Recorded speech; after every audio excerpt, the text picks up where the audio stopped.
If you're interested in owning the casino, this podcast is for you. I chat with Alejandro from GoFundMeme. This is a very in-depth podcast, absolutely brilliant. We cover history, what he's been up to, what this co-founder did, and overall, exceptionally bullish, but I'd much rather you hear it from him and not from me. So let's dive in. So Elli, welcome to the podcast. How are you? Thank you, Seb. Thank you, man.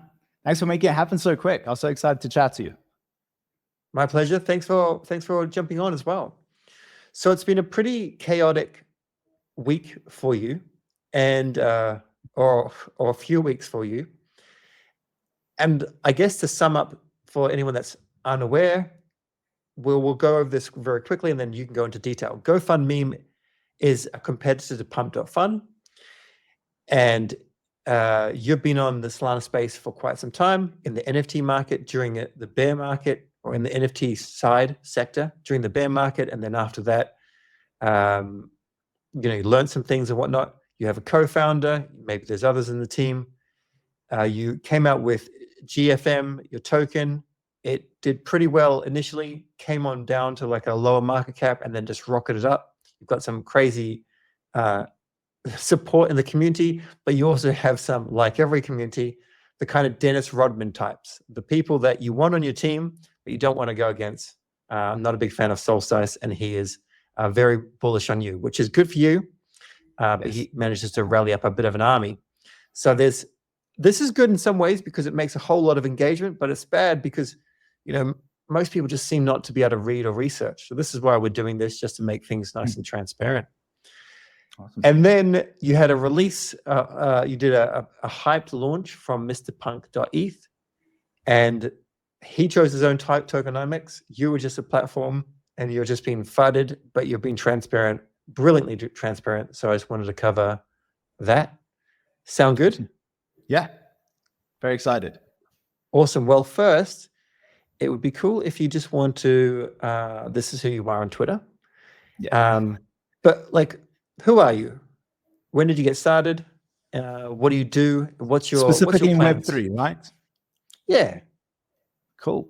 My first engagement with crypto was in 2017. I think that's a lot of people these days. When Bitcoin had that first like really cool rally, and everyone was like, wow, like Bitcoin, man. And I never really got super into it because I just lost all my money, right? As most people did. And then just before COVID, a friend of mine was just so bullish on the Solana thing. He's been working in the crypto space for a very long time. So we were pretty much just after Solana ICO, that's when we started playing around with it. And my co-founder at the time, him and I have built many different companies before in the tech space. We built like a nightclub live streaming app and all these very interesting products that were very fun. Work prop, there we are. And yeah, he was actually working at Wix. He was a technical lead on the engineering side. So he's the CTO. So he's always DevOps. Like he's an unbelievable dev. And I've always been on the marketing front, the front-facing person. Yeah, so I pretty much called him while he was at Wix. I was like, listen, dude, like this actually is a blockchain that makes sense to build an application on or do something like meaningful.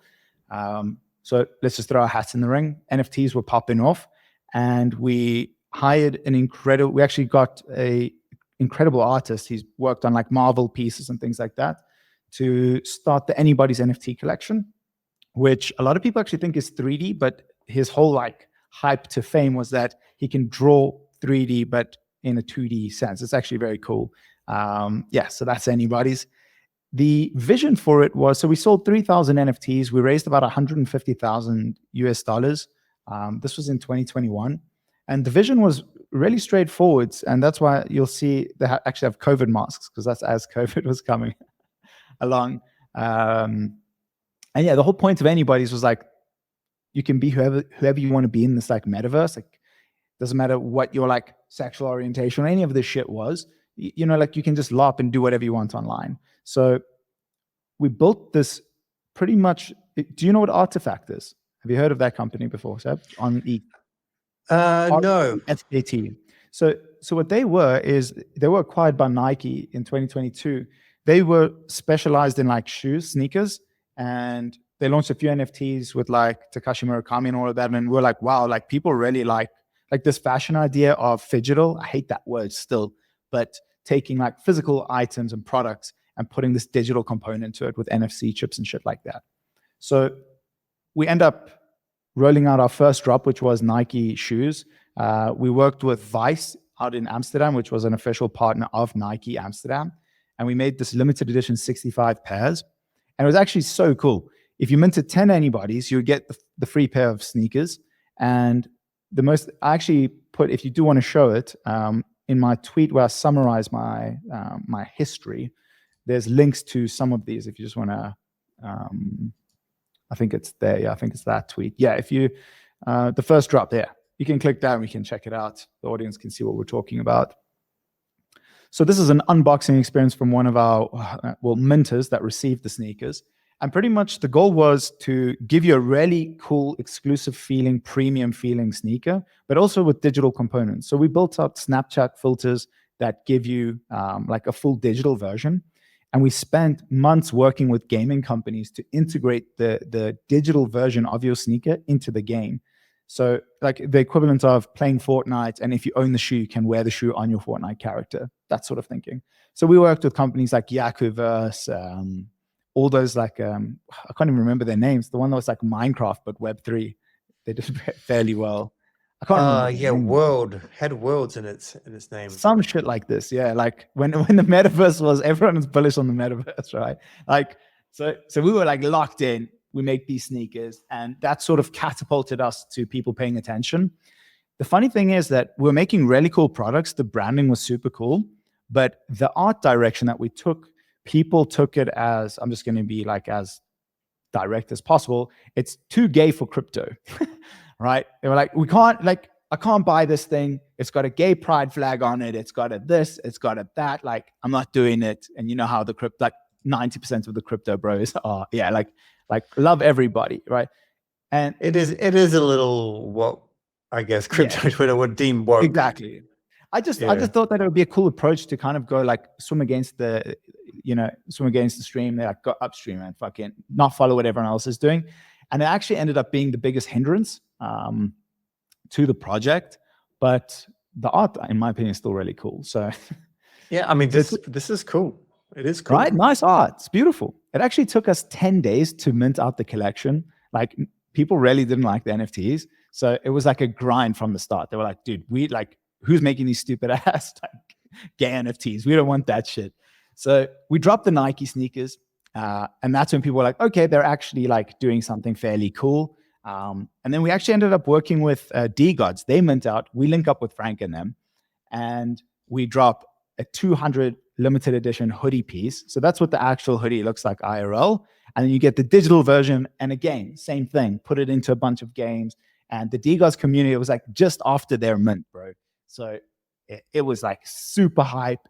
Everyone was excited. The packaging of this, man, I wish I could just flood you with content. But on the packaging, if you scanned it, we had an Instagram filter for your Instagram story. So only the holders could create these cool stories of like digital things coming onto their Instagram. So it's so sick, dude. So yeah, that was our next drop. And don't worry, I'll summarize. I'm getting there, guys. This is interesting. This is good. Okay, as long as you're enjoying, Seb, you're the most important person right now. So people find it good. People find it interesting. It's always good to see, like, even though this was, didn't achieve the success that you would have hoped for, you've shipped more than what many AI meme coins are going to ship right now, right? Yeah, exactly, dude. And listen, with 150K, right? Like we were the smallest mint at the time. People were minting out like 3 mil and then just being like, yeah, sorry, like delete the Twitter. So yeah, but in any case, so that was like super cool. And like the D-Gods community have always been like one of my favorite. I was a minter. I loved them to bits. And then from there, that's when we really started to get traction. A lot of celebrities started reaching out to us. And we ended up doing a drop with Tay Keith. If you want to, I mean, Soul Big Brain, a very OG. He was our main investor at the time. He's super cool. Yeah, we can go on. So Big Brain, he put in $100,000, and then Soul Buckets, which is his like also part of Big Brain Ventures, or used to be, also put in 100K. And yeah, they were like we only had them investing in us, which was funny. But yeah, so after he invested, we managed to close Takey. People who don't know who he is like a music producer for Drake. All these, like, he's a massive, massive music producer. Most of the most popular rap songs in the world were made by him. And the vision for his drop was he gets like all these brand deals, you know, like he had a Starbucks brand deal where they gave him like 10,000 free coffees or some shit. And like a human cannot consume that, obviously. So we were like, whoa, dude, this is like really cool. What if we take all the free shit that you get and just give it to your fans in a fun way? Like that was the idea. So we dropped this collection with him. But the difference was, if you go back to there's another link. If you go back to my main tweet, the difference here, yeah, that one there. The difference on this one that you're about to open is this piece of clothing, we put NFC chips into the sleeves of the sweater and into the seam of the sweater. And we did this live demo at Starbucks in South Africa, where because he has all this free freaking Starbucks, you can go and claim your free Starbucks gift card, whatever it was, and then you could go and get your free coffee, right? And this is like, it just sent us into the stratosphere, bro. Now everyone, like VCs, knocking on the door, like, take our money. You guys are actually doing some cool shit. We don't take anyone's money, because at that point we actually were profitable to the point, like I think we maybe made $50,000 profit. So we were like really excited at the time. Like it didn't sound like a lot of profit because the margin for clothing isn't super high. You know, we wanted volume. Clothing is a volume game. You can't sell 200 hoodies and expect to make $1 million. You need to sell 100,000 type thing. So, and we also wanted to make it that it's like easily accessible and more people can buy it and get exposure. And then we made the biggest mistake, which was, and this is no disrespect to the board or anyone, but just their lower tier people. But we end up closing a deal with WHP Global, which is one of the largest licensing companies in the world, based out of New York City. And we do a deal with their one company that they acquired, Toys R Us. The vision for Toys R Us was pretty straightforward. This was a really cool video that we made with an incredible Solana artist as well. But yeah, so pretty much the vision for Toys R Us was really to do the first big IP drop with pre-existing IP, you know, like equivalent to bringing Mickey Mouse in. So Jeffrey the Giraffe, nostalgia character, people freaking love him. And the biggest play was, after making his IP, well, Jeffrey the Giraffe's IP successful, is to start bringing Web3 IP into Web2. So it's kind of like this sneak attack on Web2 that they wouldn't, you know, because how else do you get Web3 IP in? Like to get toys into Toys R Us is a really hard thing, right? It's not easy unless you're Luke Nets, right? Or the Klainos guys. So that was sort of our thinking. So we launched the collection. We raised, I think it was $360,000. A lot of people think like we raised like $10 million or $2 million, which is very foolish. It's all on chain. My favorite thing about crypto is it's all on chain. If you think I'm lying, just go to the blockchain, dude, and check the receipts. Like that's all you got to do. So it was a 10,000 NFT collection, and we didn't sell out. We didn't sell all 10,000. We actually cut them in shorts, I think, to like 3,500 or 4,000 NFTs, something like this. And we just cut them in short. And then that's, you know, the rest is history. So we raised like $350,000, of which 50% of that goes to the licensing company. That was the deal. And we had to make the 156K work, which we did, right? So we built out a Web3 store on Toys R Us, NFT.com or some, I can't remember, to be honest. I can find it if you want to plug it in. No, that's okay. Later. So we built out like this whole Web3 front end for them. And the most important part, and this is really where I have like a big grievance with them, but it's so tricky to speak on because of the legalities. Like before I signed that contract, and this is the crazy thing, Vibu, do you know who Vibu is from he made Solana Spaces. And now he's in charge of Drip. He's the founder of Drip. Yeah, yep. he made Drip. Him and I, he was like one of my earlier friends. Like when we were making clothing and stuff, we were like always talking about Solana Spaces and stuff with him. And when the Toys R Us deal came up, he was like, dude, I'm telling you, just don't fucking do it. Because he had a previous, very similar situation where he can speak about it now, but yeah, they pretty much fucked Vivu badly, like way worse than me. And he was like, dude, just like stay away. And we were like, but it's a huge play for Solana. Solana was still like in its infancy back then, right? Like there was no big brand had ever paid attention to it. And when we dropped Toys R Us, like the foundation, the Solana Foundation, everyone was really excited about this thing because the roadmap was very clear. So we signed a deal with Toys R Us where there's pretty much on the annexure, it defines roles and responsibilities of each party and the roadmap. So we had a Fidgetals where we're going to take Jeffrey the Giraffe, put NFC chips in them, and because they sell like 400,000 Jeffreys every year. Put NFC chips in it. We charge an extra 0.5 cent United dollar cent, so 50 United dollar cents per giraffe, and like so you could have predictable revenue, right? You're making 0.5 cent on 400,000, easy math, right? Launching Web3 IP, so taking Web3 IP, creating toys, doing a huge launch in store and online on Toys R Us.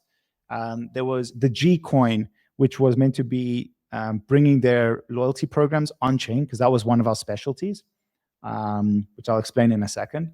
But we had like a very clear roadmap, and the roadmap is it was publicly retweeted by Toys R Us, the main Twitter. You can go and see it. Anyone who thinks I'm talking shit, like it's all there. It's all there on the internet. It's even publicized on like I think Forbes and that, right? So like it's all really there.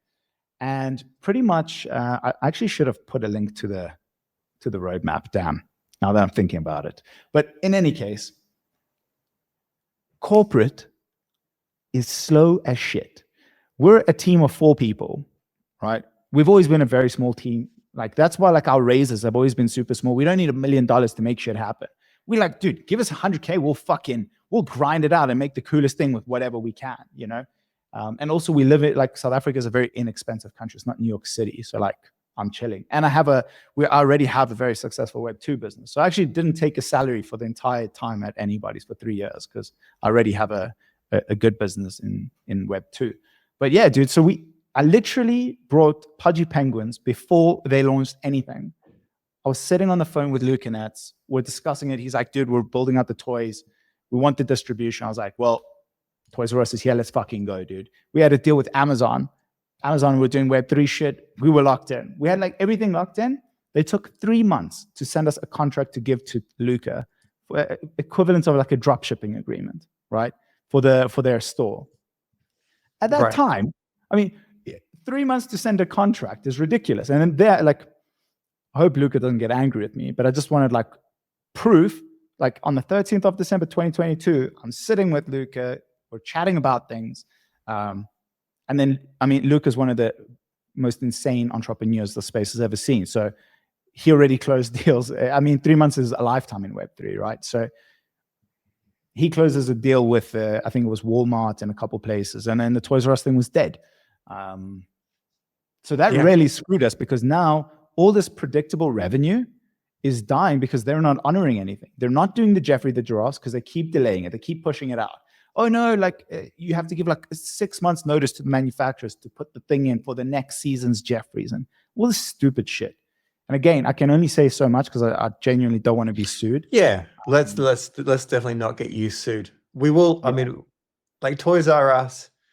I don't know when it was started, but you know, the 80s, 90s, it was massive. I think the 80s, but it's like, you know, a lot of those companies that don't change. They don't realize that crypto is a little bit too fast. You know, you go away for the weekend and you've just missed all the news and you just 100%. Feel so far behind. But then the other side is exactly, you can't take 3 months to close a deal or to create a contract. Yeah.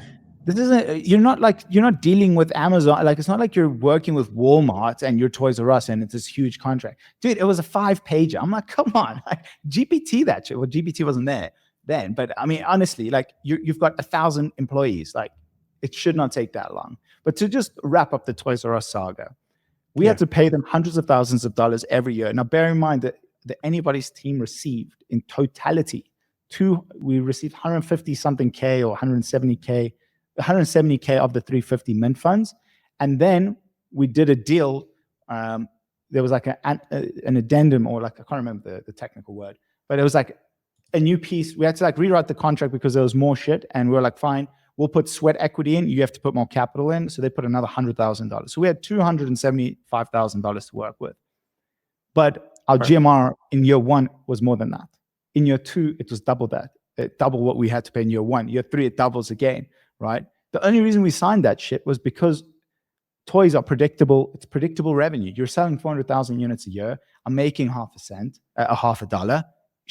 Logical. If I launch Pudgy Penguins, I'm making money. I don't have to. It's not like I'm waiting on NFT royalties. I'm not trying to collect NFT royalties. That's like not predictable, you know? Right. So they just completely fucked us, bro. They dragged their feet, and now the contract's been cancelled. And I'm at a point now where I've made a public commitment to refunding the minters the exact amounts that they minted. I've seen a bit of feedback saying that we shouldn't refund minters. We should do like what Astrals did, the Shaq project. I don't know. We'll figure it out. What did Astrals do? Astral, I think that was Shaq. I know what it is, but what did they do? I think they got sued. And then did they give some back to the holders or something? Yeah, I think they paid the full amount. I think Shaq paid like $2 million or something, but he didn't refund it to minters. It was like a funny structure. You had to like submit a form to the lawyers or some shit. Like I just want to take the wallet addresses of who put how much dollars, and you will just wake up that day with those dollars back. Like that's going to be quite difficult because some people would have traded and held and. Of course. But you know what? It's a two-sided, because everyone in the comments was like, bro, it was 7 SOL. I was like, SOL was $10 or something, $15. What the fuck are you saying? They're like, give me 7 SOL back. And I was like, okay, if SOL was at $1 right now, would you be saying the same shit? No, bro. So like, you'd be saying, give me the dollar amount that I paid then. So it's like, come on. It's just circumstantial. So. Well, I mean, my personal opinion, I did mint held. It's in some wallet somewhere. I apologize, dude. You don't have to apologize. Like I have lost a lot more money on Utes, many others that I'm not going to name. So it's just part of the fun. Yeah. Well, it's a very expensive lesson for me, but sorry, man. I've lost a lot of money out of this space. None of that matters, right? Like you live and you learn, and that's just how it is. There is no expectation. There is no there is no guaranteed success, and that doesn't matter. So look, my personal opinion is if you really make it with GFM, by all means, but that's just my personal opinion. I think the vast majority of people, they're not really going to care too much. I know it would seem like that because you get this vocal minority, and I think it's nice and amazing that you want to do what you deem the right thing, but I know it's not going to move the needle for for 90% of the people, it makes zero difference to them, right? Like the $300, they're going to go buy a meme coin and probably lose it the same second. Hopefully on GoFundMe. But, but to be honest, like $300 is not moving the needle for most of the people that were minting back then. Like I don't see it making a big difference, but I think more for my conscience, and not just that, like there's a running joke, right, between like with the OGs, like whenever I see like Sugaranium, and like all these very interesting characters, they're like, the giraffe rug. And I'm like, dude, like I need to just get rid of that goddamn thing. Like, so that's the main thing. Yeah. And this is probably a good time to do a quick segue. The biggest issue is there's a lack of time to find everything. And there's a lack of ability to speak to everybody, and even this podcast will be probably lengthy, and it's not going to be watched by too many people until you blow up and become very, very famous. But it's hard because you haven't gone through everything, you haven't jumped into the Twitter spaces, plus there's an expectation, even it's wrong to expect someone to go and find all this information to find out what I'm finding out right now. So I don't think sugar means any harm. I know there's Capital, who is like a hectic guy, man. He's funny in person, but he's very hectic on the timeline. Just a paid fodder. He's nasty. But I don't want to make enemies in the space. In real life, you'll be surprised though, Seb. Sorry for speaking over you, but you'll be surprised. Like He's a very funny dude in real life. I think the problem is that as soon as you are like not doxxed and you're LARPing around as whatever he's LARPing around as, what is this, a milady or whatever? Like, it's super easy to be a dick and to fuck around on the internet. But you and I, we can't do that shit, right? Because now you know my face, you know Seb's face. It's very easy to figure out where I live, what I do, all these things. So it's like you have to be so careful when you are doxxed. But yeah, man, it's just not being doxxed is definitely a cheat code. However, it's also like, I mean, all that's graduated is, you go back 15 years, people were keyboard warriors, and now you have Twitter space warriors and also new keyboard warriors. But it doesn't matter. Look. Yeah, exactly, bro. Like, if anything, in many respects, it's literal noise. Like, this is all the kind of stuff. Yeah, you'd want to mute this stuff, in my opinion. In my opinion, what Kook is trying to do here is rage bait me. He wants me to reply to this so that he gets more likes, more comments, more engagement. So I just completely faded it. Like, that's just the type of person he is, online at least. No, I agree. Yeah. All right, so let's go over Mr. Punk.eth. You did do a Twitter space with Easy yesterday. So that's anyone that'll be linked below. You can go and watch that, listen to that if you want to, which was good. The transparency from you is insane, and probably a good time for me to actually mention right here the reason for this call, or this reason for this podcast. Without segueing too much, there's another competitor to Pump.fun, and I personally want a whole lot of competitors, and that's Pumpkin.fun, and they launched, and then they got attacked and fudded by Solstice and Solstice's community, which happens to be GFM holders, not you, not your co-founder. Just, it's called bag bias. If you haven't learned about it this cycle, you're going to learn about it when you're holding onto your bags in the cycle. And this kind of led me to the point where they have a very good pitch deck, which we can talk about later.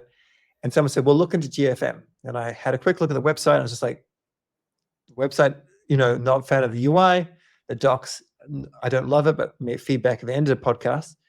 But you reached out and said, like, let's chat. And I guess my point is I found GFM, and the whole goal is to just be like transparent about something that's, potentially going to take a sizable market share from Pump.fun. And I believe a lot more in your vision after speaking with you and hearing the Twitter space. Going off on a massive tangent here. My point is, I'm enjoying it. Yes. My point is, this is how I found about GFM, and my goal for this podcast was to cover it in a way that we know, what is it? How is it? What's its pros? And then at the end, we've got all this information. The community can get involved. You're very keen on like being super successful on Web3, so you will make it. And the good thing is, people go and give feedback. Oh no, for sure. But at the same time, you'll get the kooks of the world that don't want to listen to a Twitter space, and they'll just go and FUD the heck out of it. So let's go through this next bit of FUD piece, which is actually extremely bullish because of the amount of attention that you have gotten. And maybe we can just touch on it kind of briefly. Do you want to take us through? Yeah, sure. So Mr. Punk.eth, a very interesting character in the crypto Twitter sphere, if you aren't familiar with him. And I'd actually never heard of him before until literally this week. The way this all came about was a little timeline for everyone listening, if you aren't familiar with the project. So last week, Friday, we launched the GFM token. The goal, truly from the team's point of view, was we had zero expectations. We launched the coin on Pump.fun because we thought it would be an extremely poetic exercise that a Pump.fun coin ends up killing Pump.fun. We just thought, like, what an incredible law that would be. And the team, it's three of us, me as the marketing guy, back-end dev is prob work, front-end dev is FastX on Twitter. I can drop you a link if you'd like to showcase him. And just 3 bros sitting on a call on Friday. And we were like, well, let's drop the coin. And if it goes to $1 million market cap, then we take it seriously and we actually dedicate ourselves to the project. But if it doesn't, then the market, because that's the beautiful thing about like meme coins where they're at right now. Your idea gets instantly validated or rejected. It's like, and because everyone complains about Pump.fun being super extractive for months, right? It's not a new problem that people have been complaining about. So I think, I mean, just to interrupt you, sorry, but $500 million in revenue is what they've made, and they just send their soul to Kraken. They sell it out and they pay their bills. The creators don't get anything. They just get the graduation fee, 1.5 Sol or something tiny. And on top of that, you need to use about 10 other tools to work out if something's going to rug. There's one person that's even created, one wallet has created 24,000 different tokens. Insane. It's insane. You're better off just playing the real world lottery. Quite literally. Yeah. So yeah, I mean so thank you for that for those data points, because that's important context for what we're about to go into. So our vision, and we've been building GFM, GoFundMe, for about almost 2 years actually. When we had this massive bear market with NFTs, we needed revenue to sustain ourselves. The team was at about 10 people at the time, mods, designers, all these sorts of things. We end up scaling massively down. Everyone's revenues drying up, most who are reliant on like royalties in this. So we said, listen, we said to the community, like, hey, we're going to we need to completely pivot, and we're going to build this thing called GoFundMeme and give it a best shot. Like maybe we can actually make this work. Pump.fun had just launched and they were like getting nowhere, right? They maybe had like 5 coins launched a day. It was like infancy stages. Our vision was very simple. Create a meme coin launchpad that genuinely prevents 99% of rugs. How do we do that? Is you have a bonding curve where, in the easiest way to explain it, the earliest buyer gets the most amount of tokens versus the last buyer. On GoFundMe, we focused on a fair launch. We do have it coming though, yes. We have to answer to the degens. But yeah, if you want to, I mean, you can go click on any new token if you want to. You can click on that Eric coin if you'd like to showcase what I'm talking about. So pretty much what a fair launch is if Seb had to buy $1 worth of Eric right now, right in the beginning, you can see they've sold 0 tokens, and I had to buy right at the end, Seb and I would get the exact same token allocation. And if the dev decides as it bonds to rug, you've lost $0. So if you look at Pump.fun's business model, it's by design, a bonding curve is extremely by design, it's like designed for maximum revenue and maximum degeneracy. Because I ape first, I can dump on you when at 50% bond, at 50% of the raise, and I'll make money and you get screwed. So this was our first step, and the initial vision was, how can we make it that like we're actually helping people not get rugged and just protecting more of the user and consumer. From there, we were like, well, at that point, Pump.fun was getting a lot of traction, and we were like, holy shit, there's a lot of fees. We need the differentiating factor. What's better than playing in the casino is owning the casino, right? So what if we could give away for everyone to own a piece of the casino that everyone loves playing? Because Pump.fun built a great product. No one's forced to use it, but everyone fucking uses it, right? So you can't hate on Pump.fun for building something that people want. So we're like, well, let's create the same thing, but where people actually get to own a part of the casino as well. That's, to be honest, that's really what this comes down to. This is, meme coins are gambling, right? Just glorified gambling, in my opinion. When did the DApp actually go live? What date? Our soft launch was in, I think, October 2024, last year, October. What we were doing, it was towards the end of last year. I can't remember exact dates, but our approach was very much the classic way to launch a product into a market, right? Build like a very scrappy, ready to go to market product that just barely functions, but can do the job. Raise a little bit of capital and go live. We end up I think we raised like my co-founder, I don't know why he said on Easy Space it was like 100K. It was not close to 100K. It was like $52,000. And it was from individuals. We didn't want to take it from VCs. So it was like from really cool people like Rain from Boogles, Shake, who in the fashion game, OX Shake, if you guys know him. Like very cool people doing cool shit. We had Shoe Gum Ventures. We had like amazing people, Monkey Ventures, all sorts of characters. And we launched, and the first two coins that we had like actual decent traffic. The first 2 coins that launched, our smart contract broke and it didn't bond. So what happened, to explain the bug, it's actually pretty silly. When we're building and we're testing, if you create a pool that is 100 sold, we always tested it to be exactly 100 sold. So we'd always buy exact 100 sold to be like, okay, it bonded. But when you have 100 people trying to click the button, it's going to go 100 and just a little over. And as soon as it went like 100 and 0, whatever, broken, bro. So everyone's coins were stuck and we can't unstuck them. So our first day we lost $10,000 because we were like, well, your money's gone. So we refunded everyone out of our own pocket. And we're like, well, that wasn't a good launch. We just lost 10K. And then we just decided it's not ready. We're not comfortable holding investors' money. So we actually refunded all the investors. We canceled the SAFT and we're like, here's your money back. Product's not ready. We're not ready.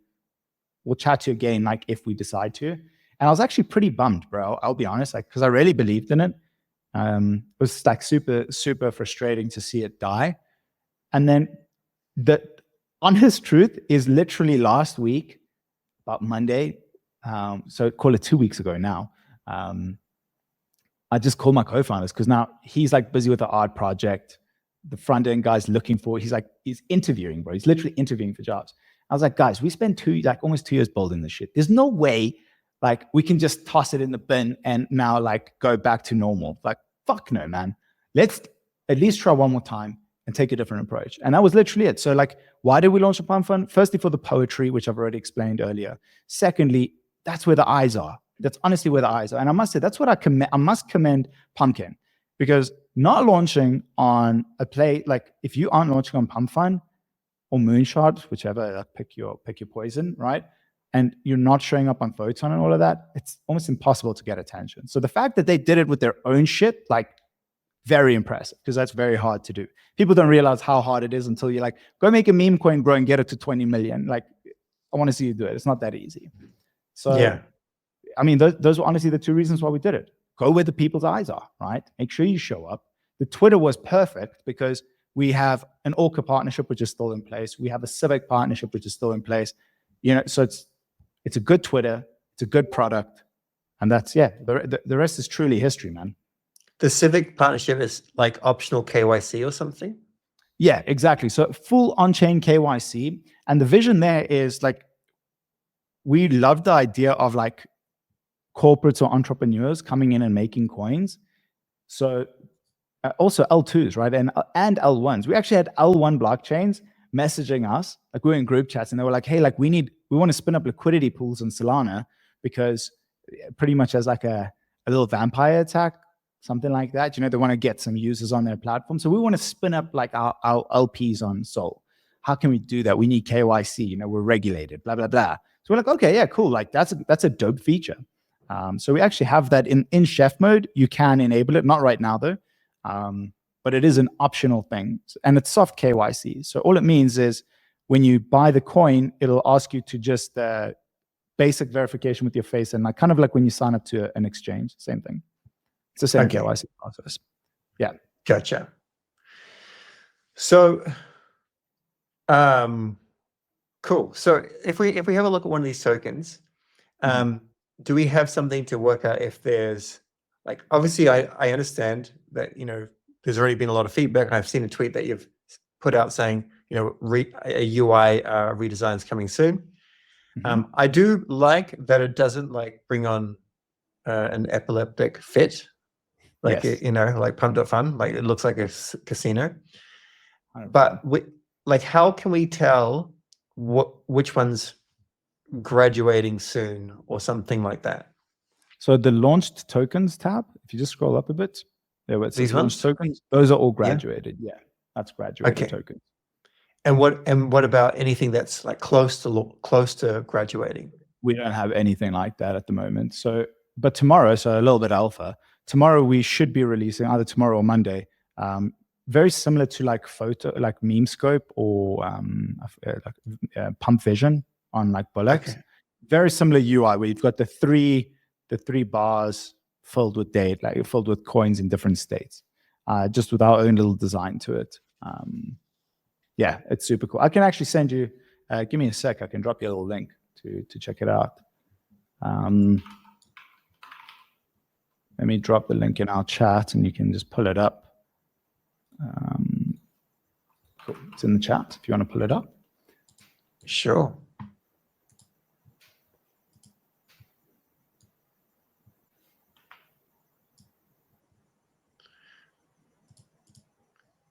All right, so this is a sneak peek of what's coming next week. Okay, gotcha. So it's got more of that, the vibe like we see in all these apps. 100%. Pro and Bullocks. Okay. It's familiar. The user already understands this layout, so that's also a big reason why we went for it. It's not like we don't want to reinvent the wheel. We just want to try and make it slightly better. It actually looks 10 times better than what we're seeing right now, actually. But yeah, this is like from a dev point of view, is at like 95% complete.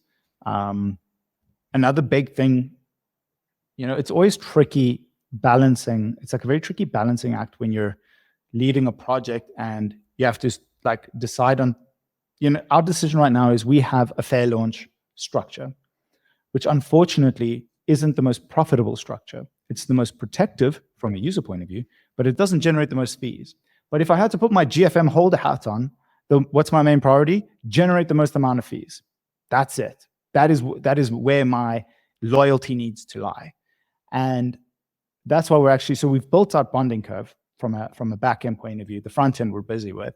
And we're going to start offering bonding curve very soon from next week.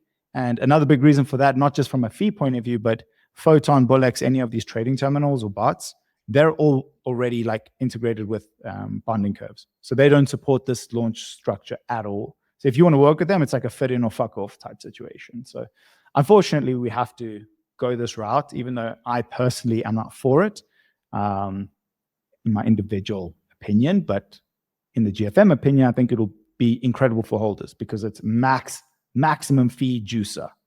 That's what it is by design. Gotcha. So this currently will not show up on any. It should, but when it's like in the raising state and all these things, like you won't see any of that in Photon. But if you copy the CA, it will show up. But only once it's like only once the cool part's done, right? Where most people want to trade. Yeah. Okay, so you have in like we could cover this, but what you're basically saying is this is probably gonna be almost sunset or like an option which will be not used as much because 100%. So in chef mode, we'll allow you to choose if you want a fair launch, but it'll give you a bunch of like warnings or messages saying like, hey, just be aware this won't show up on any trading terminals, et cetera, et cetera. So yeah, maybe it can. If you grow to start, if we got big enough, yes, totally agree, 100%. Gotcha. Yeah. So I mean, listen, sorry, like Photon and them. That is the key unlock for anyone who's trying to compete with Pump.fun. 60% to 70%, and you can ask Photon for these data points. But literally, like 60% of Pump's revenue is driven by Photon and Bullocks and all that. Probably 70%. So if you're not if your coins are not showing up there, you're not competing with Pump.fun because not as like.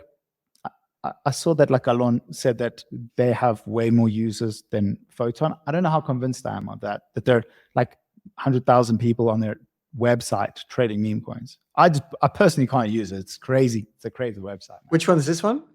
The actual Pump.fun website. Like, oh, okay, right.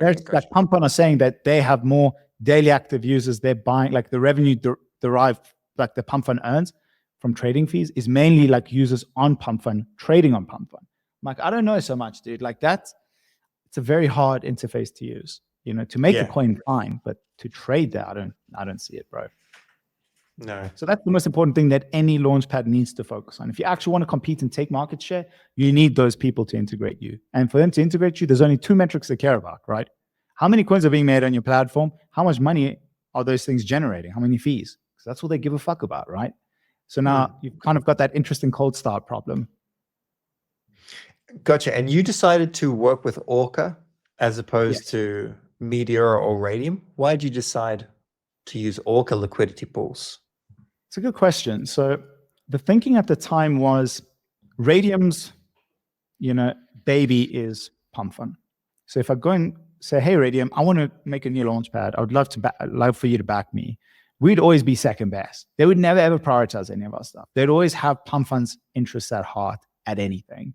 And that's a big risk, right? You can't, if you're trying to compete, you can't go, and compete if you're using the same infra, in my opinion. And the same thing goes for Meteora, right?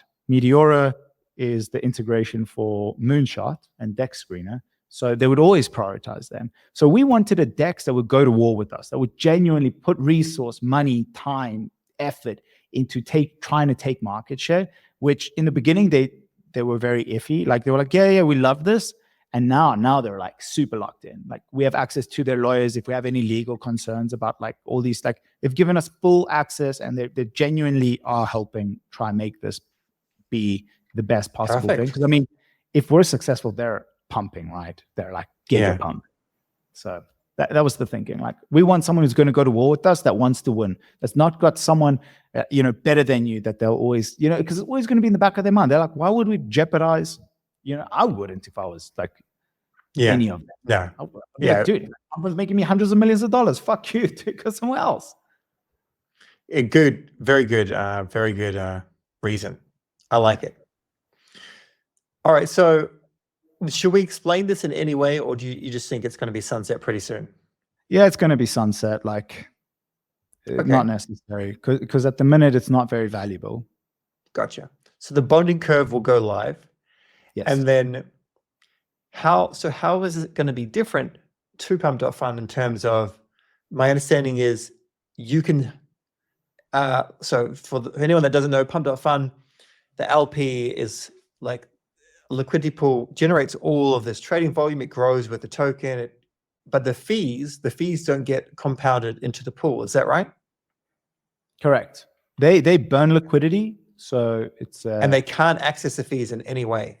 Correct. Completely so there's billions of dollars of fees created from meme coins, which are one part of the meme coin like Peanut, and the other part Sol. So Sol is actually deflationary. Because we can't access it.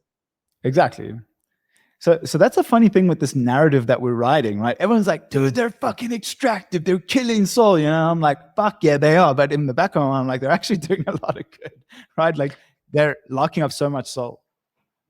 Look, yeah. I always say they're net positive, but they shouldn't have this moat. They're very net positive. I'm the general manager of Validate.com. So stake a Sol with us. And MEV is very, very valuable. Right now, the staking rates are over 11% for people staking their Sol. And most of that is because Pump.fun found product market fit. Meme coins, people decided they wanted to hyper gamble. You see the stories of Frank DeGods and his LA vape cabal. They make $1 million in a month, and people, they want that. In a day. I would like that too. Huh? For sure. Yeah. For sure. So and also to answer your question though, Seb, on what will make the bonding curve different in our approach. Okay. Yeah. 3 things. The first one is exactly what you mentioned, that Pump.fun they burn that liquidity, which makes Sol deflationary, but from a creator standpoint, from a pre-sale standpoint, they don't get any of the upside of that. So the only way you can make money on a Pump.fun coin is by selling your coins, period. There's no other way to do it, right? From our approach, we actually built so Orchid didn't have this tech in existence. We actually ended up building it on behalf of them. So it's a liquidity lock, smart contract where we lock up that liquidity, and we have a harvest function that is able to then pull out the rewards, so harvest the rewards.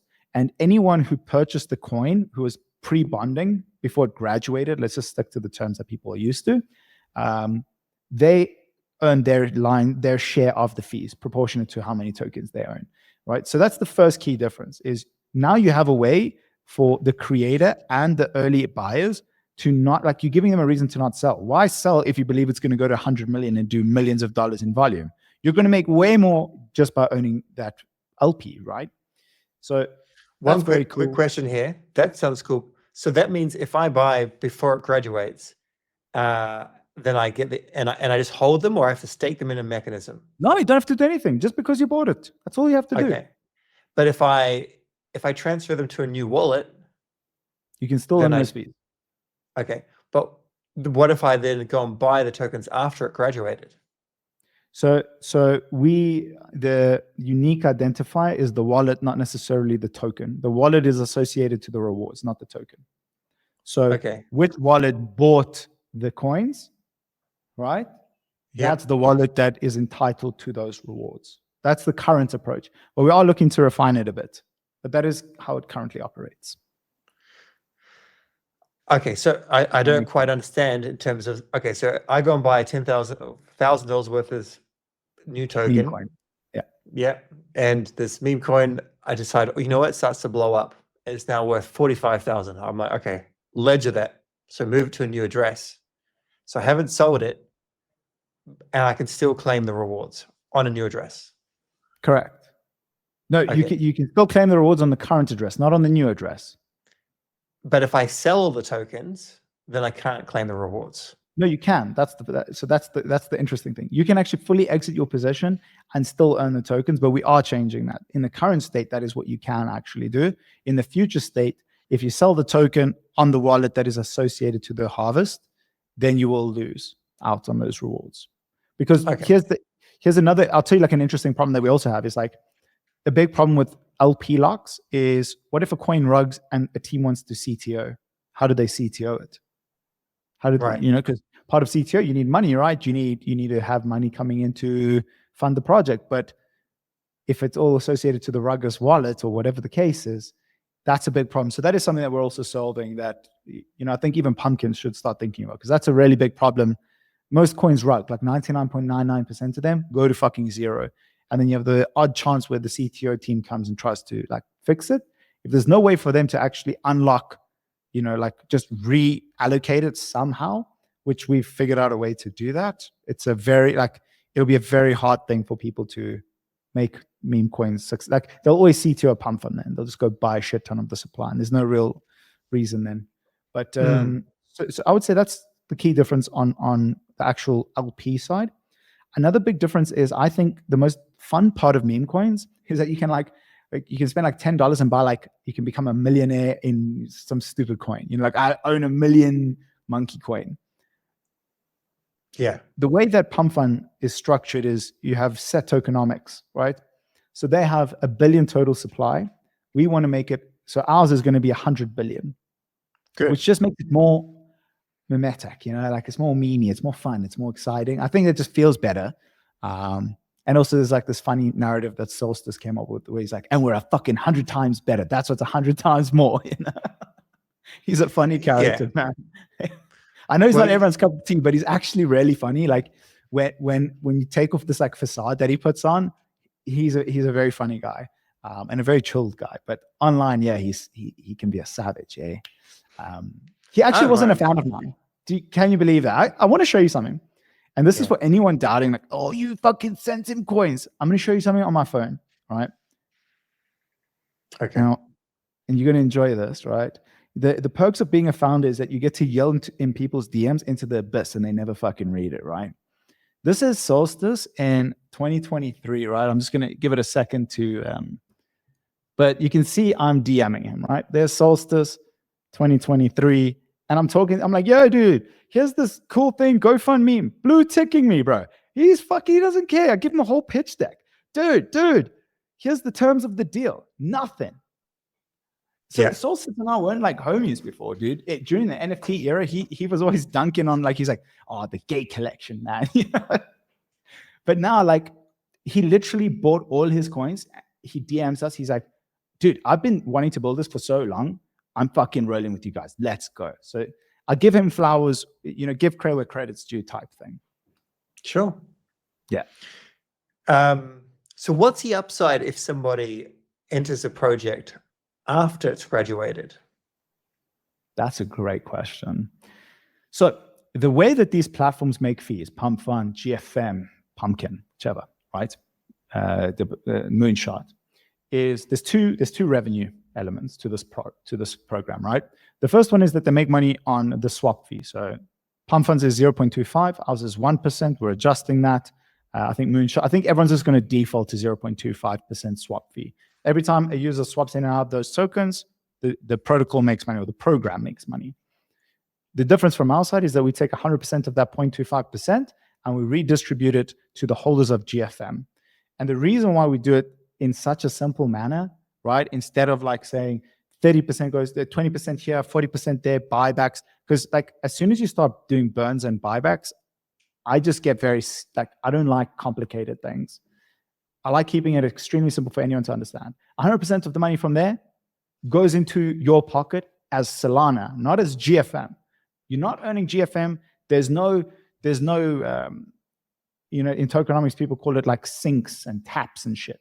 Pretty much there's no redistribution of GFM into the market, and there's no destroying of GFM. There's 1 billion GFM, and there'll always just be 1 billion GFM unless someone loses a wallet. I have lost a wallet with GFM already. That's a crazy story for another time, by the way. Okay.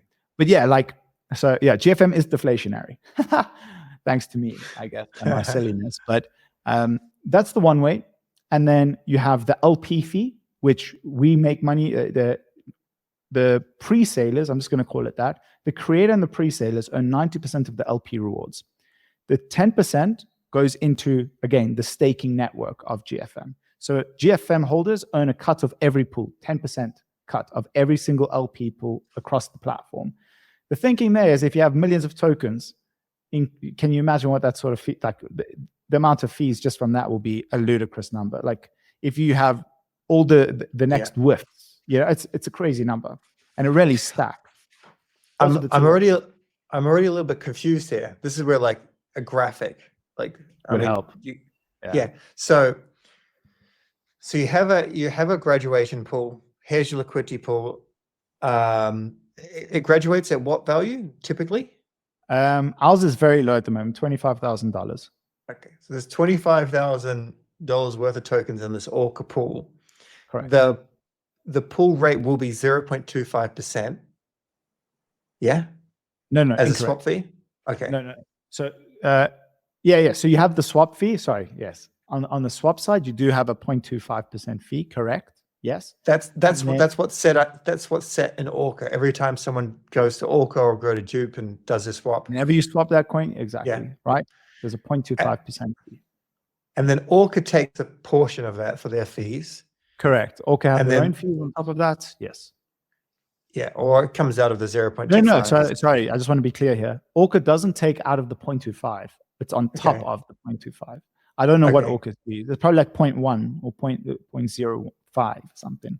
Okay. I don't actually know, but it's on top. Like GFM's fee is like 0.25 set in stone. So that goes to GFM as you as a company, or your company's wallet. Your company's not even the company's wallet. Not even. Okay. We have a fully on-chain staking program. So our history, something that I missed out on telling in terms of the history, is we built the biggest NFT staking platform when NFTs were a thing. So we became very, very good at making staking contracts on Solana. It was called Diamond Vaults. It pretty much powered like 80% of all NFTs that offered staking. Fully white label, you can spin up with a few clicks, poof, and you're off to the races. It was actually a very profitable venture, that. But then NFTs, of course, are dead. So it's no longer. But yeah, so it's a fully on-chain staking program, and the program earns the fees, not the team. The program earns the fees, and it redistributes to those wallets. So if you go onto GFM right now and you connect your wallet, if you'd like to do that, you just need to connect your wallet to see this, if you don't mind doing it on stream. They're just tutorial wallets. Oh, okay, perfect. Yeah, that's brilliant. And then click on the wallets. There's a little drop down. The UI definitely needs to be improved. And click on staking. This is the staking network. So what this does is it pretty much shows you we have 2,957 stakers, right? Yeah, if you'd like to, you can buy some GFM there. Okay. Thank you for your purchase. Straight into my pocket. Yeah. Create this. All right. So what you're doing now is you're creating an associated token account, which pretty much, in a non-technical sense, creates a record on chain that your wallet is now associated to the staking program, right? You can now go and stake your full amount, right? And what you'll see in this transaction is you put GFM into the program and you got out SGFM. So if you open up your wallet, you'll see this SGFM in your wallet now, right? That is now frozen in your wallet. It'll probably be at the bottom. I don't know if this has like a lot of tokens in it. Yeah. Okay, here we are. There it is. There's your SGFM. So you can see it's got a little thing that's frozen. You can't do anything with this. That just is now locked in your wallet for 7 days, right? Yeah. It's staked for 7 days, and then you can unstake it. During the time that it's staked, you earn your share of the total fees earned by the program, which you can see there's 295 Solana. That's about $80,000 today. So in our first week of existence, we've generated $80,000 in revenue. 100% of that $80,000 has been distributed to the stakers, 2,958 wallets, right? I don't know if it's users. I'm just saying wallets. It can be probably 5 users. Who knows, right? So yeah, I mean, dude, the wallet metric is such bullshit. Like, it's so annoying when people use that metric. But so that's how it works. So 100% goes into that. And you can see that 115 Solana of the 295 has been claimed. The pending reward is how much revenue the program is currently generating in 24 hours. So you can see that it needs to have earned 2 Solana in fees in order to sync the network. Similar to how validators serve a purpose in syncing the Solana blockchain and making it function, it's the exact same thing. This is like a mini blockchain in itself, this network. So you stake Solana. So it's fully on chain. That's what's really cool about this. The whole program, everything about this platform is fully on chain. There's no databases. Cool. Yeah. So that's cool. And I understand how that. So all of the graduating LP, those fees go to this. You claim it. There's your value proposition for holding GFM. And of course, if you're going to hold GFM, you'd be silly not to stake it. Correct. Essentially. Okay, so that part's clear. So where does Nutty or any other token that graduates, where do they get their fee from? So that's from the actual liquidity pool that is made when creating this token, right? So the locked liquidity pool earns fees as the liquidity provider. I'm now an LP provider to that pool. So like any LP provider, you earn fees if your LP sits in range, right? That sort of thing. So the way that this Orca pool, so I'm not an expert on like liquidity pools and things like that. But there are 2 different liquidity pools. Is that how it works? It's a double-sided LP. So it's not single-sided liquidity pool, it's double-sided. So you'll have 50%. No, of course I understand it's double-sided. I understand it's both tokens. But I mean, so there's one liquidity pool which fuels a GFM token, and then there's another liquidity pool that fuels LP doesn't. So there's only one LP per token, right? Okay. That LP. So when we take swap fees, that has nothing to do with the LP, by the way. That's a separate revenue stream completely. Do you swap? What you mean? The swap fees Yeah, like here? if you go and swap there, right? We will earn 0.25% of that transaction. Okay, so but only if people use it here. Well, if they use it here, and there's a few other places that, so long as they're using your program, right? So like Photon, when they're actually fully integrated and everything, we'd also make it there. The same with so Photon, I think, charge like 1% swap fee, so it would be like 1.25. Exact same way the Pump.fun does, right? So Pump.fun make revenue on swaps. Right, if you go and swap it at Pump.fun. But also on Photon. Okay. Yeah, it's a program that they're integrating with, right? Right. But then, but Photon has to agree to add your swap They have fee. to integrate it, right? That's the biggest barrier to entry, in my opinion, with this sort of game. If the main terminals aren't integrating you, you're dead. It's like you can build as much hype as you want. Wouldn't it, like, this is, I mean, we haven't got to our feedback section, but wouldn't it be, what if it was like, you had the LP and some of the rewards went to the creator and some of the rewards went to the GFM smart contract? So that's exactly what we've done, right? So so let's just tie a bow on swap fees. Swap fees are completely separate to LP fees. Okay, with me so far? Yeah. 0.25% there. When it comes to the LP now, if you create a coin or you buy into a coin pre-bonding, you are now eligible to earn the LP rewards that pool generates. How does that pool make money? People are buying and selling the token. It doesn't matter where they're buying and selling the token, so long as they're buying and selling the token, because you are the LP provider of that token. Yes, you agree with me so far? Yeah. Perfect. Now, that fee that's earned by the liquidity pool providers, 90% of it remained in the pockets of the pre-salers that participated. Who do we group the pre-salers as? The buyers of the token pre-bonding and the creator of the token. How do we distribute it? Fully determined by the amount of tokens you as the buyer or pre-saler own. If you own 50% of the pre-sale, you get 50% of the 90%, right? Because why do I say of the 90? Because we take a 10% cut as the GFM network, right? So stakers earn swap fees and they earn 10% LP fees. The 90% we leave in, the 90% is for the LP providers. We don't touch that. So creators earn and the pre-salers earn. Okay. I hope, but I agree with you now, speaking it out loud like this, that we definitely need a graph, like some very simple graphic to make it extremely simple. Yeah. And also, if this blows up, then you're going to need to, I think, rework it, because I don't think that people would necessarily go and pay an extra 0.25% on top of the 1 or 0.25%. Maybe they will. Well, they already are, right?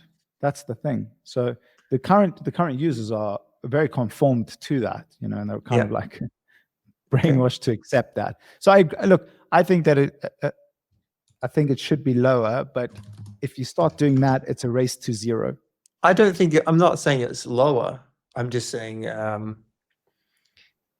like if it was, 20% or 30% of the LP rewards, then, I mean, it could be both. I mean, you could just watch the numbers. That's the perfect thing.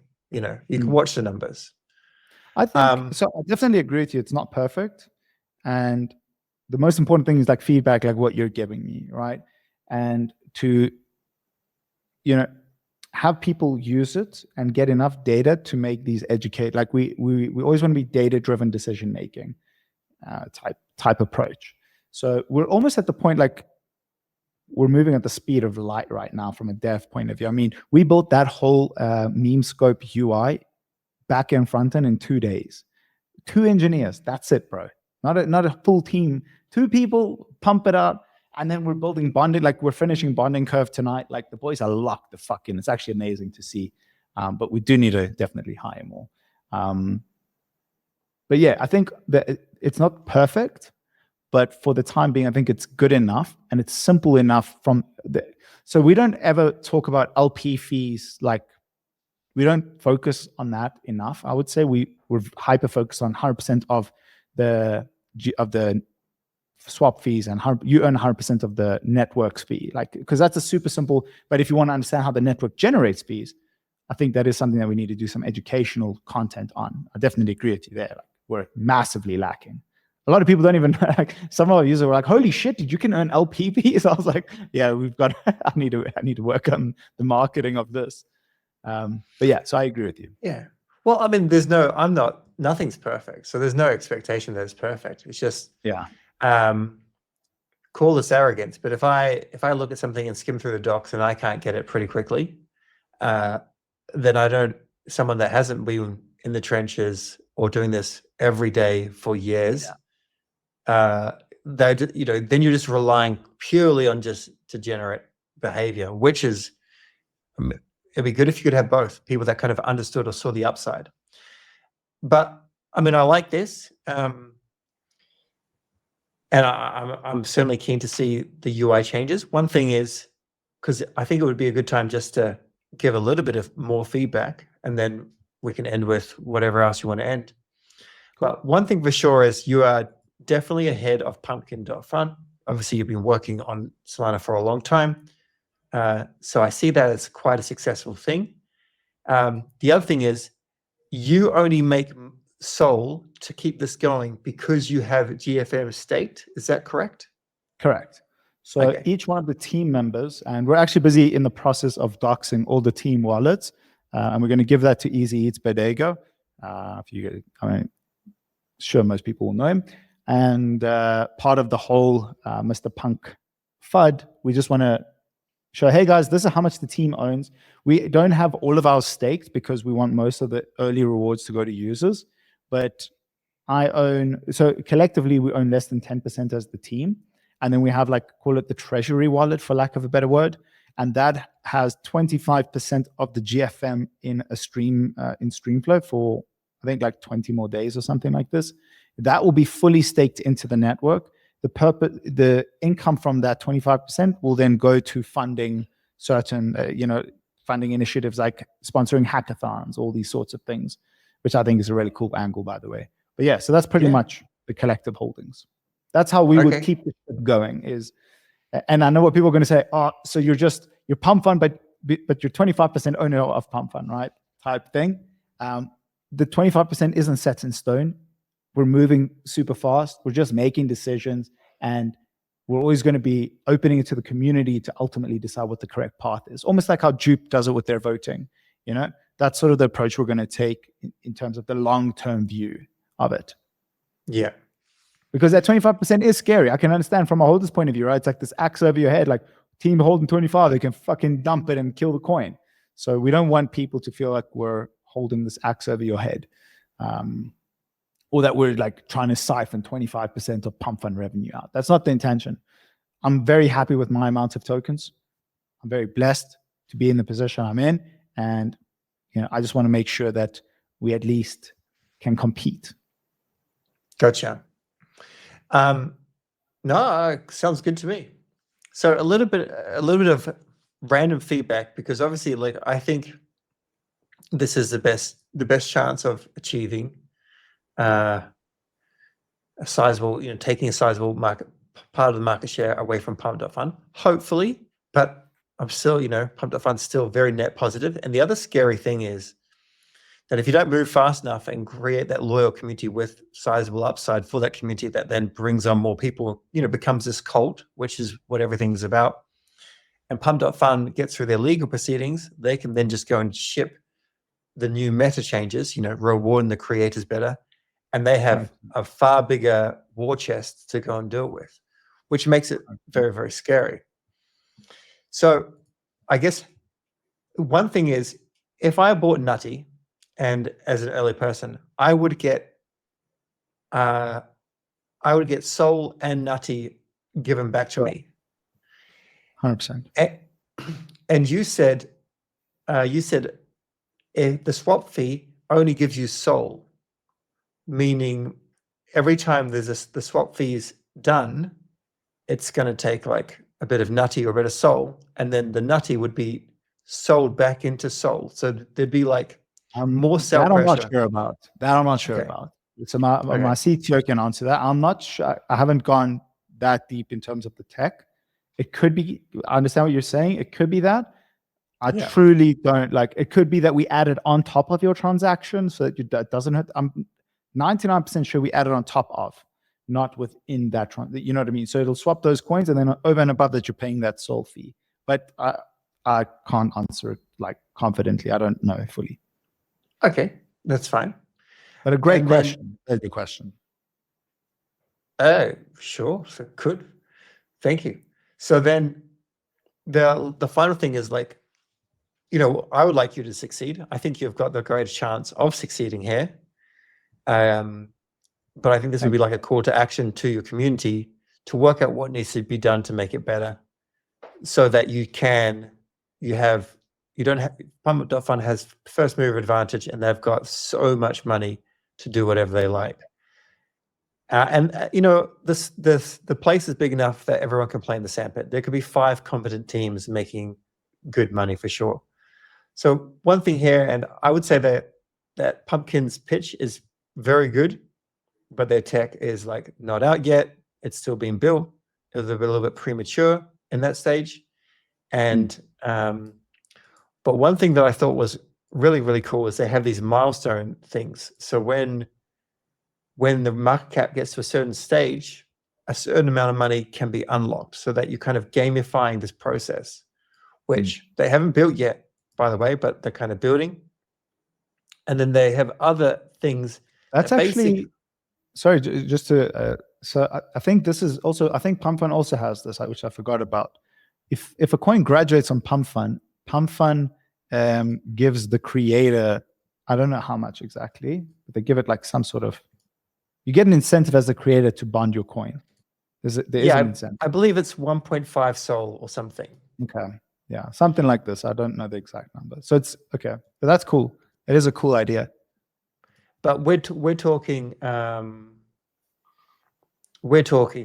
you know, you reach a $500,000 market cap, you get 10 Sol. Then you reach $5 million market cap, you get 100 Sol. Which, you know, they've got a different system. And exactly how it's all going to work, well, we'll have to wait and see. But one cool thing they have, I'm more keen on just the fact that if you can have a nice graphic, it just goes, this is what the project is. It just, you know, you'll be able to ape. More people will like to ape it, I think. Not everything's super clear, by the way, just to be fair. But there's one, basically the point is, I can't find it, but the point is there isn't actually sell pressure on the token. I just want you to click a link I just shared with you. This was a pitch deck we sent out to investors last year, so I definitely agree with you. We need some sort of deck or an easy to understand reference. If you want to pull that up, we can run through it.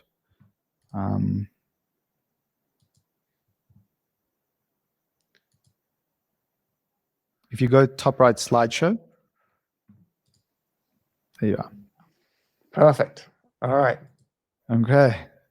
So what the fuck is GoFundMe? Easiest place. This sort of gives like a, so easiest place to launch, and then we give like the longer version of it. The vision has changed a lot here, but what was really cool is we gave like a lot of social proofing, like the Slurf devs, which are good friends of ours actually, how like they click the wrong things. And like the most important thing to us was really just making it safe and easy. Emphasis on safe, hence the fair launch, right? And there's like Tolly tweeting like, stop doing these stupid pre-sales and not knowing what you're doing. And that was when pre-sales were all the hype, right? And like the devs had no clue what they were doing. So yeah. I don't know if you remember this guy, Decadent, whatever at the bottom. I don't know, Decadent, whatever you want to call him. The bottom one. That guy like raised 5 mil or something. And then he goes on some thread. He's like, dude, I'll give $200 to someone who figures out how to launch an LP on Radium. That's fucking crazy, dude. After raising like 5 mil. It was a beautiful time back then, actually. The degeneracy was mad. God. Yeah. But I mean, few people won and most people did not win. It's fucking nuts. Yeah, it was a crazy time. So yeah, just to like give context to the problem, easy peasy mode, preset tokenomics. You don't have to think. We do all the hard, scary things for you. We use an Orca CLP, just very cool tech words. If you want to go next, we sort of explain the chef mode. So here you can see there were a few more options. In the distribution, you had a lot more customization, which is not live yet. We don't want to give users everything at once. We want like content, things to talk about. I think this is a very important part for the cycle we're in right now, like the point, like we have all these like, you know, these washed up Web2 founders that need a second shot at a venture capital, you know, and like now they're coming into meme coins type thing. I think chef mode is perfect for them. But yeah, you can hop to the next slide. Yeah, we always take a mobile first approach. One of the big goals for us, by the way, that we're actually in pretty deep, like far down the line with the conversations, but some of the people we're speaking to are like the Solana Foundation. They're like all about app season and consumer applications and things like that, you know, like that next wave of consumer applications. I think like the biggest value that GoFundMe has is the name. If a normal person on the App Store goes, is like types in meme coins, or, you know, they see GoFundMe, it's so easy to understand what the hell it does. Now it's just a matter of making the UI match the easiness of the name. That's a different story. But yeah, so like we're super focused on the mobile first approach. Yeah, we also on this side, yeah. So this is the staking network. Oh no, this is the leaderboard. So we had a leaderboard. It still exists so you get points as you're making meme coins, buying meme coins, doing activity on the platform. And then we're gonna maybe like do some random prizes and shit, but we killed that. Terrible idea, in my opinion. People might want it. The best part, let's see. What is the best part of GFM? Click the button. Who knows? So here we explain how our function works, right? You create a coin, very cool smart contract happens. The pre-sale's liquidity gets locked in an orca pool. The rewards are earned from that pool, and it gets auto-harvested for the pre-salers. And you and the boys sit in Miami, vibing from all the LP fees.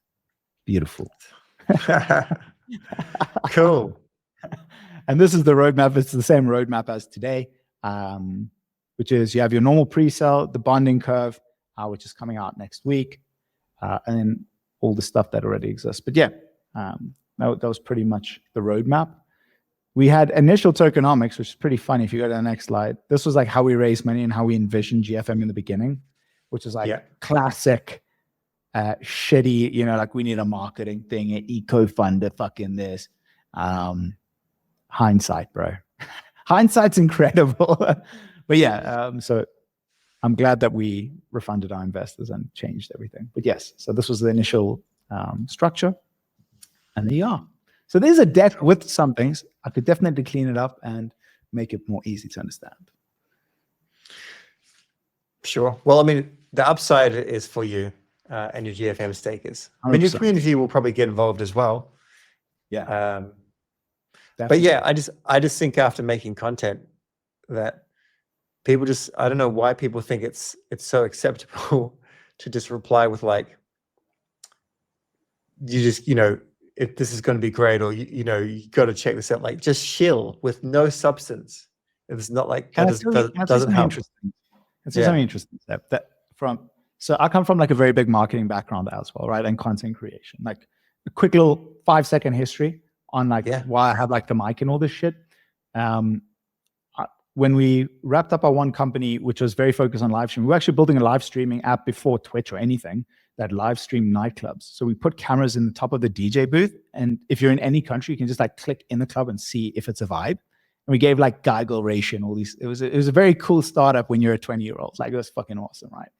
And we're like very ahead of the times with live streaming. And TikTok came out. And they were looking for people to help them roll out their live streaming in Africa. So they hit me up because of the experience back then. And I was busy with a whole separate company. But pretty much my focus, I was like, dude, it's way too cool to not go and like help TikTok with this. I was like, fuck yeah, like I'm in. They hooked me up with this whole setup. Like, dude, it's crazy setup. It's like full on like Aiden Ross shit, right? And I went on this fucking mission because streamers and content creators, the hardest thing is discoverability, right? Like if you're streaming on Twitch, to get discovered is super hard. To get traction is super hard. And the biggest distribution of content, the easiest place to like get and create a community is TikTok. So I literally went around, I streamed, I became a streamer for literally a full year. Full-time streamer. That's all I did, dude. I woke up, I played Call of Duty, I played Apex, I did all the fucking things, right? And I actually got pretty TikTok famous. You can go just search my ellihandro on TikTok and you can go see all my gaming content. And once I understood the pain points, I was like, okay, dude, I approached all different streamers and it was amazing, dude. A dude who was sitting on Kick or Twitch at the time, Kick wasn't around actually, with like 2 fucking viewers, man, but he was funny and like he just couldn't get anywhere. We put him on TikTok, he'd be sitting with 2,000, like unbelievable. So from a content point of view, I have a pretty good understanding. And biggest thing I learned about content, especially in crypto, is that the more vague and retarded it is, the better. It's like way easier to sell. As soon as you're too transparent or you give too much, like that's why no one wants to be transparent. Like you're the anomaly. I'm the anomaly because it doesn't work. It doesn't pay to do it. It pays to be way more fucking, elusive and you don't really know. But in any case, that's just my little rant. Yeah, look, I might be middle curving things for sure. But You could be yeah, right though. There's only one way to find that. You try it all until it works. all I'm saying, I mean, yeah, I understand what you're saying, but I don't fully agree, because I think I agree with you that, you know, KOLs can come along and just shill a ticker, and it'll make your chart go like this, and then it'll end, right? Yeah. And then that's where you need the Jupiter effect, which is just like, all right, we're going to spend money and we're going to reward people for making good content, and then you start to see the engagement increase and the engagement increase. And I think that the ideal thing is, yes, people kind of start off degenerate, and most of them are going to lose a whole lot of money and just piss off again. But some will stick around and they'll go, "Well, I don't understand how I lost so much money. This KOL said, like, this is like the next $1 billion project, and it's sitting at a $1.2 million market cap, and I bought in at $400 million, right?" That's sort of thing will happen. So they'll then start to learn, and yeah, they'll take some degenerate plays, but then they will go and they'll join a Twitter space, and this Twitter space will be transparent. But then it'll get lost in the Twitter algorithm, and then all I think you need is you do this, which you're fantastic at this streaming stuff. So you do all your Twitter spaces, which I'm sure you will do. But then for those that can't take it, there's like there's a little clip, or there's like a pinned post, and the pinned post is like, this is what it is. This is what it is. And that way, if there is like someone that's like, well, what is it? They don't have to go and take a few hours learning about it, jumping on a call, jumping on a podcast. And I think that's very good advice, actually. I like that strategy. Yeah. That's really good advice. Thank you. I will be implementing it with our Twitter intern. By the way, what do you think about Twitter intern and the approach? Pump.fun's blocked us, by the way. Pump.fun blocked us. Alon blocked us. They all blocked us on the GFM. Alon actually followed me in my personal, on my Ellihandro. I was like, damn, maybe he wants to buy me out or some shit. I don't fucking know.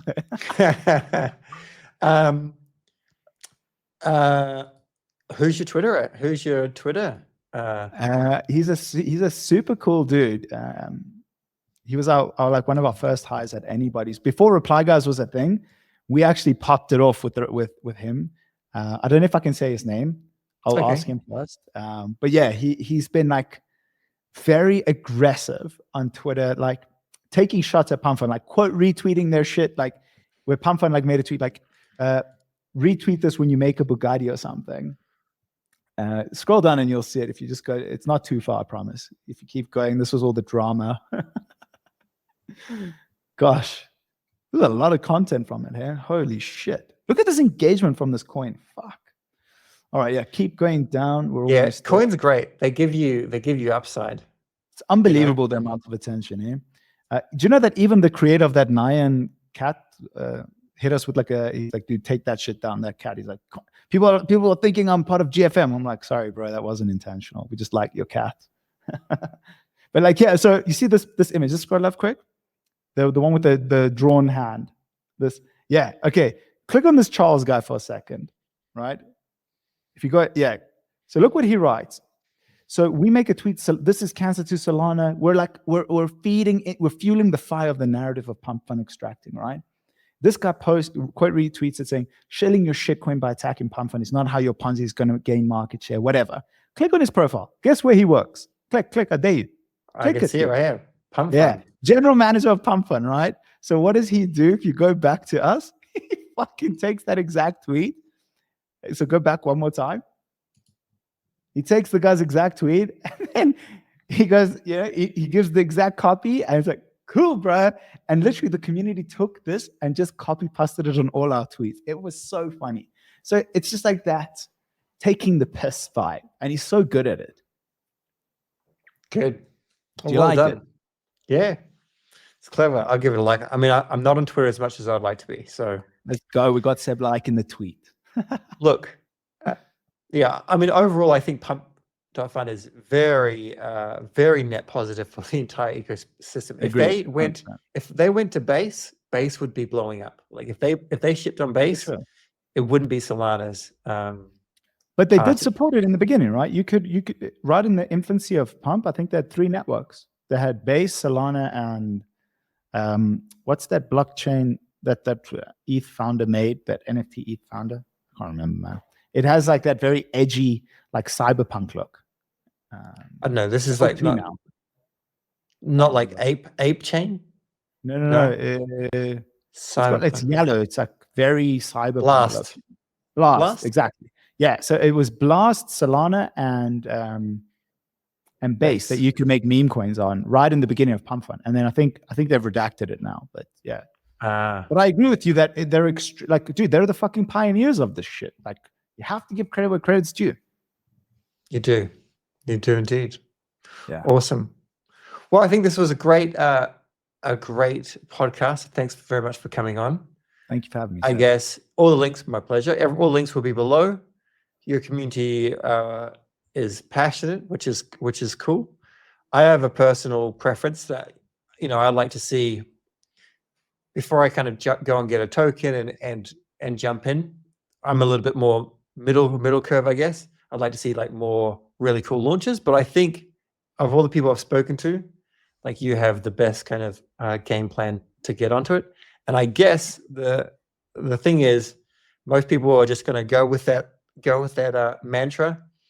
You know, I want to own the casino or whatever. I want to be the casino, which they're welcome to do. But the casino only gets popular if people go and launch the tokens. So I hope you manage to get some good ones. 100%. Cool. Thank you so much, Seb. Appreciate your time. My pleasure. Cheers. Whoa. Yeah.